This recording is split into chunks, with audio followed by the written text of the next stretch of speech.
ডিজাইনটা কার করা সে ব্যাপারে পরে আসছি। তবে একটা কথা বলি, উনি যে কথায় কথায় বলে আওয়ামী লীগকে ক্ষমা চাইতে হবে, কেন ক্ষমা চাইবে আওয়ামী লীগ? আওয়ামী লীগ কি করেছে? রাস্তায় নামলি তোরা, মারামারি করলি তোরা, রাষ্ট্রের সম্পদ ভাঙচুর করলি তোরা, পুলিশের গায়ে আঘাত করলি তোরা। এখন আত্মরক্ষার্থে যখন আইন এবং রাষ্ট্রের সংবিধান মেনে তোদের বিরুদ্ধে অ্যাটেম্প নিল সরকার, অমনি দোষ হয়ে গেল, অমনি গণহত্যাকারীর মব জাস্টিস শুরু হয়ে গেল। তাহলে এখন যে শিক্ষার্থীদের গায়ে তোরা হাত তুলতেছিস, তোদের পুলিশ বাহিনী হাত তুলতেছে, তাহলে সেগুলো কি? পরিস্থিতি তো চেঞ্জ এখনো হয় নাই। তাহলে এখন বাণিজ্য মেলায় যখন জনতার উপর পুলিশ হামলা করে, তাহলে সেগুলো কি? বলা হয় সংস্কার সংস্কার সংস্কার। এই যে নায়িকা বাঁধন, আল্লাহ জানে ওর 40 মনে হয়ে গেছে, ওরা আর এখন দেখা যায় না টেলিভিশনে। ও এখন চুপ করে আছে কেন? এত এত মানুষ মারা যাচ্ছে, কিচ্ছু বলে না কেন? বলতেছে না রিপোর্টেড খুন, মানে যেটা একেবারে খাতা কলমে নথিভুক্ত রিপোর্টেড খুন 947টা, যেটা নিয়ে রুমিন ফারহানা 71 টিভিতে এই প্রেস সচিবকে কোশ্চেন করেছে। 947 জন একেবারে রিপোর্টেড খুন গত 4 মাসে। আমি একটু বলি, গত 4 মাসে 967 জন খুন।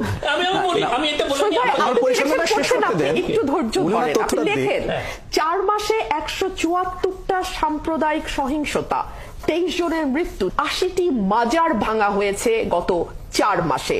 নারীদের ফুটবলের দুটো ঘটনা যদি আমি সরিয়েও রাখি, মেহজাবিনের উপরে যেই ঘটনা ঘটেছে, পরিমণির সাথে যেই ঘটনা ঘটেছে, অপবিশ্বাসের সাথে যেই ঘটনা ঘটেছে, এই ঘটনাগুলো একটা পারসেপশন তৈরি করে যে এই সরকারটি মৌলবাদকে প্রমোট যদি নাও করে থাকে, মৌলবাদকে এক ধরনের আশ্রয় প্রশ্রয় দিচ্ছে। কই আছে কোনো জবাবদিহিতা? এ কেমন সংস্কার যে 947 জন লোক বিগত 6 মাসে অফিসিয়ালি মারা গেল একেবারে কাগজে কলমে নথিভুক্ত হয়ে, আর যেগুলো কাগজে কলমের বাইরে নথিভুক্ত হয় নাই সেগুলোর অবস্থা কি চিন্তা করেন? তাহলে ওগুলা যদি কাউন্টিং এ ধরি, তাহলে তো 1500-2000 লোক মারা গেছে খোদ এই ইউনূস সরকারের শাসনামলে। তাহলে ইউনূস সরকার কেন গণহত্যাকারী হবে না? প্রেস সচিব শফিকুল আলম আজ পর্যন্ত প্রধান উপদেষ্টার ব্যর্থতা নিয়ে জনগণের সামনে জবাবদিহিতা করেছে? করে নাই।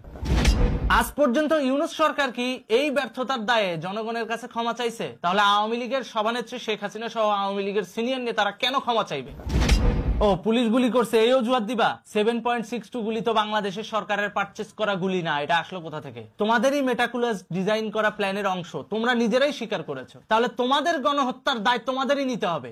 এখানে আওয়ামী লীগ কিংবা শেখ হাসিনা দায়ী নয়, কারণ তোমরা রাষ্ট্রের ভিতরে থেকে রাষ্ট্রের বিরুদ্ধে গোপনে ষড়যন্ত্র করেছো। এর দায়ভার সম্পূর্ণ তোমাদের। এনএসআই ডিজিএফআই এরও দায়ী আছে, কারণ তারা ষড়যন্ত্র বাস্তবায়নের আগে এটা আইডেন্টিফাই করতে ব্যর্থ হয়েছে।